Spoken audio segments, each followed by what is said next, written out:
За өдрийн мэнд орой мэнд тэгээд залуучуулах бичлэг 19 ч юм уу хийж байгаа. Тэгээд энэний өмнө та нар мэддэг байх. Би сайн нэг 20 гаруй минутын урттай нэг хоёр нэлээд бухимдуу бичлэг хийсэн. Гэхдээ дахиад оруулна. Тэгээд хэлсэн шүү дээ. Нооргууд гэхгүй. Нооргууд. Тэгээд нооргийг ч гэсэн хамаагүй ингээд те базаад хогийн сар шидэн цаасыг минь хамаагүй үздэг хүмүүст баярлалаа. Гэтэ би та нарыг доромжилж байгаа даа биш зүгээр өөрийн чадваргүй байдлаас олж нэг ноорг хийсээр байгаа. Зүгээр ягаад гэвэл суралцсан. Тэгээ дахиад зөндөө хэлдэг. Энэ бол бас миний үзэл бодлохгүй. Хүн тэнэг байж болно. Гэтэ хүн зоригтой байх хэрэгтэй. Хүн анханасаа төрөхдөө бүх зүйлийг суралцаж төрөхгүй. Гэтэ үнэхээр суралцмаар байвал аль хурдан алдаад, хурдан оролдоод, хурдан сурах хэрэгтэй. Хүний сүүлийн сошиалудаас ярьдаг л та. Гэтэ анх эхэлж байхдаа бодож ирсэн бодлоод нэг байхгүй юу. Одоо яг энэ зүйлийг суралцаад дараа хэлсэн шүү дээ. Нэг 8 жил болж байна. Тэрнээс хойш тэгэл суралцаараа яг олон нэг нуртнаслууд гэсэн мэт соёлыг суралцахдаа харамсдаг үеуд ч яг байсан байх. Тэгээ тийм олон биш. Зүгээр маш их хайртай хүмүүсээ алдсан шаналсан үеүдтэй ч юм уу, тэр тулч чадаагүй үедтэй ч юм уу, бас нэлээд шаналж ирсэн үед байгаа ах нэг 20 он өмнөд ч юм уу. Одоо л яг нэг шаналх гэхээс илүү дахиад оролдохоо явж байгаа. Тэгээ гол бодож байгаа point нь санаа нь юу юм бэ гэхээр ер нь анх тэр бодсон зүйлээсээ шаналхгүй байл гэсэн бодолтой юм. Тэгээ анх яг 17 наснда энэ зүйлийг суралцж явах үедээ юу гэж бодож байсан бэ гэхээр за юу гэсэн би 2 жилийн дараа амжилтанд хүрнэ гэж бодох хийхгүй. 20 жилийн дараа амжилтанд хүрэх гэсэн бодлоор хийх хэрэгтэй шүү байсан гэдэг өөртөө ярьжсэн байхгүй. Нөгөөх нь болохоор юу бодож ирсэн бэ гэхээр шантармаар үед зөндөө гарах байхаа. Гэтэ чи юудсан шантрахгүй шүү гэж бас өөртөө амлаж ирсэн. Нэрэл шантармаар үед зөндөө гарсан. Нэрэл бас 2 жилийн дотор бүх юм болчоогүй. Тэгээ одоо ч гэсэн болоогүй л байгаа. Гэтэ яг нэг авааштай нэг тал нь юу юм бэ гэхээр одоо 8 жилийн дараа би яг өөрийнхөө шамраас идэвхжсэн хүмүүсийг энэ номны хойно үдэх шиг жишээнүүд харсан байхгүй. Одоо энэ бид л энэ номны хойдол нэг жишээ өгдөө шүү дээ. Ингэж ирүүл сарлаа ингэ сайхан боллоо, ийм залуу боллоо энэ төр гээд. Тэгээд мэдээж одоо жишээлбэл ингээд тэ математикийн багш ч юм уу, за санхүү эдийн засгийн дэдийн багш ч юм уу хэм байлаа да 30 хүүхдтэй ингэ багш байлаа. 30-ууланд нь бүгдийг яг нэг юм цутгасан юм шиг гаргаж байхгүй. Эсвэл ингэ бүгдэнд нь ойлгох гэж байхгүй байхгүй. Тэгээд хугацаанаас тэгэхээр одоо 8 жилийн хугацаанд за сошиал руу сүлд орсноос хойш болсон болоогүй шинээр одоо эсэттэй болж байгааг мэдэхгүй байна. 400 500 бас байж магадгүй. Ер нь бол бичлэг үз тогтмол үздэг хүмүүсийн тоогоор авч үзвэл. Гэтэ 400 500 дотроос яг нэг сурсан 4 5 ч юм байж магадгүй. Яг миний одоо сурсан гэдэг шуумаа яг яаж тахаас амраа штэ. Хэрвээ ном уншаад номоо ойлгосон гэж үзвэл бас арай тоон нэмэгдэх байх 40 50 60 100 ч юм уу болох байж магадгүй. Зөв ер нь яг за сурцсан байна да гэж хэлэх үс хэмжээний 4 5 ч юм хүн байсан байж магадгүй. Гэтэл тэрэнд нэг тийм амар баярлалаа гэж юм тэгээ яриад ч юм бичлэг хийгээд идэггүй. Яагаад тэгж байгаа юм бэ гэдгийг харин өмнө тайлбарсан штэ. Хоёр зүйлсээс болоод гэж баярлдаг байхгүй юу? Нэг нь болохоор харанхуй нийгэмд лаасаах гэж явж байгаа бол харанхуй нийгэм дотор би хүмүүсээ алцаар л байгаа. Хайртай хүмүүсээ ч юм уу дотны хүмүүсээ олон алцаар л байгаа. Тэгээд хэрвээ энэ зүйлийг мэдчихсэн бол хорог орхгүй байх боломжтой байсан хүн байсан мөртлөө энэ зүйлийг мэдгүйгээсээ болж би орхиж байгаа хүмүүс байсаар л байгаа байхгүй юу? Тийм. Тэгээд дээрэс нь яг надтай төстэй ч юм уу надаас ухаантай ч юм уу зарим байдлаар надаас зөв мөртлөө хороо өргөцсөн ч хүмүүс байгаа. Тэгээ тэр болгон дээр яг энэ нэг тэ муу мухагаас би хамгаалах, сүнсээ бидээ наах, эерэг байх, бодлоо бидээ уях гэл ингээл дахин давцаар агаад өлөг өсөн ч магадгүй энэ хуйлуудыг жоохон сурцсан байсан бол тэ илүү амд үлдэх, илүү энэ хороо боддоор харах тэг байсан байж магадгүй. Яг гэвэл Үхэл гэдэг чинь гарцаагүй зүйл биш байхгүй юу? Үхэл одоо яагаад юм гарцаагүй зүйл юм шиг болцсон бэ гэхээр зүгээр хүн төрөлхтөн өөртөө бодол, оюун ухаан, зүрх сэтгэл, бие махбодын хувьд маш их богхирдол, харанхуй байдал гэдэг зүйл рүү явсаар бүр живцсэн байгаа нөхцөл байгаа.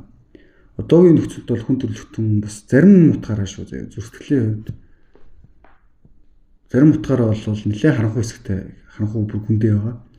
Зарим утгаараа бол харин ч бүр эсрэгээр яг гэрэлтэж гэгэрч байгаа тийм цаг үед байгаа. Энэ цаг үе бол мянган жилийн дараа юм харахад бол маш их эргэлтийн цаг байсан цаг үе байж таараа. Яг одоо бид нарт бол харах юм бол сайн муу сайхан муу ойлдсон. Муу байвал үнэхээр муу, сайн байвал бас үнэхүү сайн хүмүүс бас гарч ирсэн нэг тийм нэг юм дунд амьдарч байна. Яагаад үнэхүү хүмүүс дунд амьдрах боломжтой болсон бэ гэхээр үнэхүү бурханлаг хүмүүс мэдлэх, үнэхүү тэг нэг цаг үед гэж байдаг байхгүй юу? Жишээлбэл 2000 жилийн өмнө Христ гэдэг хүн мэдлэхээс өмнө болсон болоогүй багш нар зөндөө байсан. Одоо та нар Библийн дээр мэддэггүй гэж магадгүй мэддэг хүмүүдэн зөвлөжлөхэд 39 ширхэг ном байдаг. Эхлэл гэдэг номоос ахуулаад Малах гэх ном хүртэл 39 ширхэг ном байдаг. Тэр номнуудын зорилго, тэр хуучин гэрээний зорилго хэн байсан бэ гэхээр ганцхан хүн байсан байхгүй юу? Ганцхан хүн байсан. Нэг л хүн өөрийнхөө төлөө энэ өөрийнхөө ирэхээс өмнө тэ өөрийнх нь эцэг бурхан гэж нэрлэгддэг зайцраалыг Библийн хэлээр хэлж байгаа шүү. Нэрлэгддэг тэр сүнснүүд тэ сүнснүүдийг илгээж нэрлэхийн ертөнцид үг бичүүлж янз янзын үйл ажиллагаануудыг хийж ирээдүйд ирэх зүйлсийн тухай номнуудыг бичүүлж ирсэн. Тэгээд жинхэнэ үнэн багш нь ганцхан л байсан. Ганцхан үнийн тухай ном байсан байхгүй юу? Энэ хуучин гэрээний ном яг анх эхлэхдээ гэсэн үг шүү дээ. Гэтэл наан өөрт нь зориул бичээгүй байхад өөрт нь зориул бичсэн юм шиг өөрийнх нь тухайн ном юм шиг ярьдаг дүр үсгдэг багш нар зөндөө байсан байхгүй юу? Тэр багш нар нь яадаг байсан бэ гэхээр хүмүүсийн амьдралыг заадаг байсан. Тэр номыг уншаа олгодог мөртлөө дундаас нь өөртөө нэг юм бодож олонгуудаа тэрийгэ заадаг байсан. Жишээлбэл израилчуудад тэ 7 дахь өдөр битээ хөдөлгөөн хийгээрэй. Яг бол энэ номон дээр 7 дахь өдрийн амралт өдрөөр бичсэн байна. Ингээ заадаг. Тэр нь гэхдээ ингээд гэсэн ч үг биш зүгээр л ингээ бичигдсэн байсан. Цаанаа бас арай өөр сүнслэг утгуудтай. Тэг ингээд тийм ном байсан. Тэгэл янз янз ёс заншлыг зохиодог байсан. Тэг ингээд сайхан зуршлаас талгаад муухай ёс заншлууд зөндөө байсан. Тэг хүмүүнд нэг чулууд шидэж алах, захалмаа дээр цовдлох. Тэг эсвэл ингээд ад үзэхтэй эсвэл ингээд одоо юу гэдэг янз янзаар ингээд ярих тэ нэг зүйлийн тухай одоо амилтын тухай, урлын тухай ингэчүүл аврагдана, ингэчүүл ингээд мөнгөө ингээд янз янзын соёлууд гараад ирэл тэ. Үнэхүү бурханлаг ч юм уу тийм байдлаар биш зүгээр л ингээд өөртөө бодож олоод идэг байсан. Жинхэнэ багш гарч ирээд энэ яг юу болсон бэ гэхээр наад ном ч харин би яг багш шанартаас зөндөө хэлдэг. Одоо нэг анх одоо видеоор хэлэх боломж олж байна. Ингэж хэлсэн байхгүй юу? Эндээ хэлбэж хэлж байгаа шүү. Наад ном чинь миний тухайн ном шүү дээ. Наад ном чинь шал өөр утгатай ном оо. Наадах чинь миний тухай. Гэхдээ би одоо та нарт номлож байгаа ном бол энэ өнгөрсөнд байгаа тэр нууцуудыг тайлах. Одоо энэ зүйлтэй те одоо энэ цаг дээр шинэ зүйлсийг бүтээх. Ирээдүйн тухай бас тийм тайл номлолуудыг айлтъя гэж байгаа байхгүй юу? Тийм болохоор шинэ гэрээ гэдэг ном бас гарч иж байгаа. Дээрээс нь яг үнэхүү багш гарч ирээгүй нөхцөл өөрийнх нь тухай биш бол өөрөө тэрийг бүр ингээд жихнээсээ ойлгоогүй бурхнаар бурхалгаар мэдрээгүй бол дүр үсгэж болохгүй. Тийм дүр үсгэх нь бурхны эсрэг дайсах нь л болдог байхгүй юу? Тухайн энэ төр хуурамч багш нар бас яг нэг тийм тэнэг хүмүүс байсан юм уу гэвэл бас яг ч тийм биш. Тэгээд зүгээр сүнслэг өөрийнхөө чадвараа буруу үнсэн хүмүүс байсан байхгүй юу? Эсвэл чаддаг сүнслэг хүнийхээ өмнө зай тавих чадваргүй хүмүүс байсан. Яг уу магадгүй тэр тухайн тэр багш нартай одоо хуулийн багш бараас шийддэг хүмүүс ном чийзлснээр мундаг байсан гэж магадгүй. Эсвэл олон жил тэр шашинд амьдралаа зориулснараа хэдэн үе удмаараа амьдралаа зориулснараа мундаг байсан гэж магадгүй. Гэхдээ сүнслэг чадвараар тийм мундаг байгаагүй байхгүй. Сүнслэгээр яг жинхэнэ бурхны илч мэлч яг жинхэнэ мундаг нь байгаагүй. Тэгээд дээрэс нь одоо юу гэдэг те харанхуй ертөнцид гэрэл болж ирэх хүн гэдэг хүн чинь яг үнэнхүү шүү зөө. Үнэнхүү ингээ бүх хүнийг давсан, үнэнхүү бурхны гэрэл гэж хэлэгдэхээр төвшний багш чинь тэгж нэг бүр ингээд байн голноор мэдлдэг байхгүй. Мэдлэхгүй байсан ч гэсэн хүмүүс яадаг вэ гэхээр өөртөө тийм хүн байх гэж хичээж эхэлдэг. Би ч гэсэн тэ одоо нэг ингээл одоо юу гэдэг нэг мундаг хүн болох гэж хичээгээд байгаа даа ч юм уу энэ зүйлсийг хийгээд байгаа биш. Зүгээр жинхэнэ мундгуудад нэг зам тавьж өгөнгөө өөрийнхөө нэг ганц чаддаг гэж үзсэн мэдүүлэхийн тулд ингээ хийж байгаа. Гол нь хүн төлөвлөгөөд ашиглаж хэлж магадгүй. Ер нь хэлэх гээд байгаа үндсэн санаа нь юу юм бэ гэхээр аливаа зүйлд утга учир зориг гэж байдаг. Жишээлбэл шашны зориг бол үхэл хагцал энэ хүнд хэцүү муу мухайг шийдчих юм бол энэ шашны хэрэгцээ гэж байхгүй байхгүй юу? Үнэнхүү шийдсэн цаг үед бол хэрэгцээгүй болох үе байгаа. Одоохондоо бол мэдээж тийм биш. Одоо бол бидний нийгэмд үхэл хагцал, зовлон шаналл хэцүү зүйлс зөндөө байна. Энийг бид нэр багасгахын тулд бүр ингээ бүтэн ялдган магт багасгахын тулд яг зөв зүйлсийг зөвөр суралцах хэрэгтэй байна. Бие махбод оюун ухаан зүрхтгэлээ явах хэрэгтэй байна. Өөртөө таних хэрэгтэй байна. Цаг үедээ хөл нийлүүлж алах гэдэг хэрэгтэй байна. Дээрээс нь энэ цаг үе бол үнэнхүү нэрээ яг тэр нэг тэг ингээд сайхан цаг үеийн эхлэл мөн үгүй л мөн.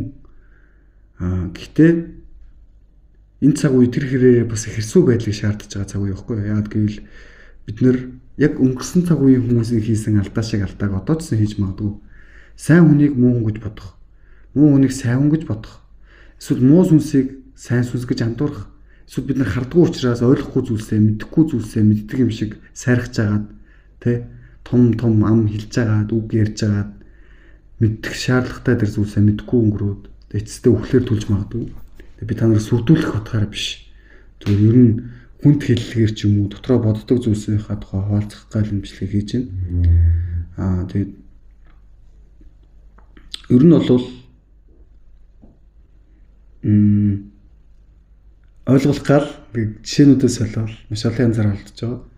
Ямар ч үсэн хичээж байгаа. Тэгээд хэрэгсэн жишээгээ тухайн үед хэрэгжилжсэн жишээ нэг сайн биш байх юм бол дахиад солидог. Гэхдээ ямар ч үсэн олон зүйлсээр дамжуулаад ойлгох хичээж байгаа. Ямар ч үсэн бичээд аваарай.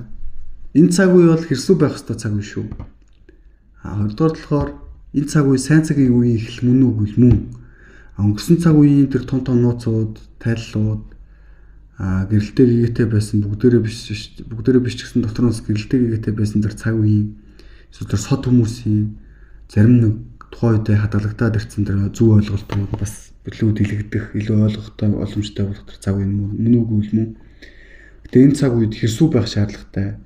Үзэл бодолтой хэд их автчих хэрэггүй. Гэтэ хүн бол өөрийн үзэл бодолтой байх нь зөв. Гол нь өөрийн үзэл бодол гэдэг зүйлсээ болоод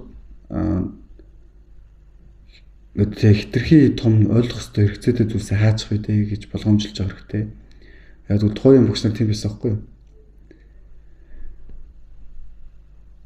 Өөрийн гэсэн үүдээцээс нь тулмжж ирсэн үзэл бодлоо сонгох уу?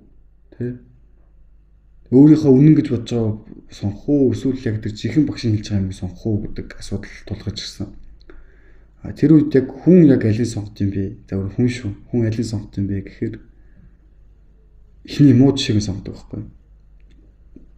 Шинийн сонгодог, айдаг, бурханлагын сонгодог, лөвчтөрлөгийн сонгодог, илүү амар хэлбэрийн сонгодог. Энэ нас яг үгтэй тэр муу гэж байгааг биш. Тэр ийм шин чанар бидэрт шингэсэн байна. Энэ шин чанараа бас дахиад жоохон өөрчлөе. Цэлхоо байгаа бол жоохон хичээ. Дээрээс нь дандаа хүн хэллэгүүд ашиглаж ярьж учраас сүйж магадгүй. Ямарчсан зүгээр энэ бичлэг үзэж байгаа. Зүгээр л нэг тэг таамж байгаа ч юм уу. Эсвэл нэг оюутан ч юм уу гин чинь тэг нэг тиймэрхүү хүмүүс эсвэл ингээд нэг ээжтэй гэртэй байдаг ээж нэг завтай хүн эсвэл гадаад байгаа хүн ч юм янз янзын хүмүүс байж болно. Тэр хүмүүс зориулаад хэлэхэд юм баггүй юу? Зориулаад хэлэхэд харин бид нэр ингээд дандаа хүндийн боддгоо маа гэхэд яг нэг удаач энийг ойлгочих юм бол хэрэгжүүлээ энэ дасгалуудыг сураад дасгалуудаас гадна цаана хэлж чадвар сүнслэг утга санаудыг ойлгоод тэ ингээд өөрчлөгдөж юм бол нэг жижигхэн өөрчлөлтөөс дамжуулж их үр дүн хүлээж иж болно. Дээрээс нь хэлсэн шүү дээ. Энэ зүйлийг мэдээгүйгээсээ болоод хороог өргөцсөн жишээнүүд байж болно гэж боддог л да. Ер нь бол сүнслэг бит ч юм уу, хорлогдох ч юм уу, бие өрхөх, болохгүй газараа болохгүй цаг үедээ байх гэх мэтчлэн өхлийн олон шалтгаанууд байгаа шүү дээ. Эсвэл бие махбодоор ч юм уу, оюун бодлоор дамжуулж ямар нэгэн байдлаар өхөл бүтээл нөтрөх боломжтой байгаа. Тэн дээр ямар нэгэн дархлаа юм уу, ямар нэгэн мэдлэг, зөв мэдлэг байсан бол энэ хороог орхихгүй жоох боломжтой. Тийм жишээнүүд байдаг, харж ирсэн. Тэгээ үтсэн бичлэг өндөрлөе. Тэгээд эхлэх гээд байгаа үндсэн сан яг юм бэ гэхээр та нар Библийн тухай эсвэл ямар нэгэн шашны тухай, буддизмын тухай ингээд илүү үнэн, илүү том орн, илүү суурьтай мөртлөө, илүү үр дүнтэй, илүү бурханлаг, илүү төгс байдлаар нь суралцаарай.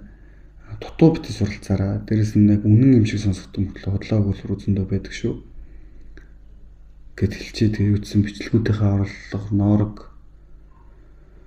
боёо тусчлаа. Тэгээ үтсэн кейсүүдээр дамжуулаад энэ одоо яг одоо бол 2024 оны 11 сар болж байна. Тэгээ энэ үед л миний авдаг жишээ байсан юм байна. Миний авдаг жишээнүүд илүү өөрсдөгдөг байх, насаад дагаад өөрсдөгдөг байх, цаг үе дагаад өөрсдөгдөг байх. Тэгээ үтсэн яг одоо цаг дээр авч байгаа жишээг аваад үтснэ бичлэг болгоод оруулчлаа. Тэгээд үтсэн 90 10 тэмээ дэмжлэг байсан ч хамаагүй үзээд туссан байвал тэгээ анхаарал тавьсаад баярлалаа. Хичээх болно. Хэлдэж штэ яг үнэч эпэмүүдтэй хэлэхэд 1000 бичлэгийн дараа маань лаа гэх хэлээд та заас нэг сайн амжилтсаа баярлалаа.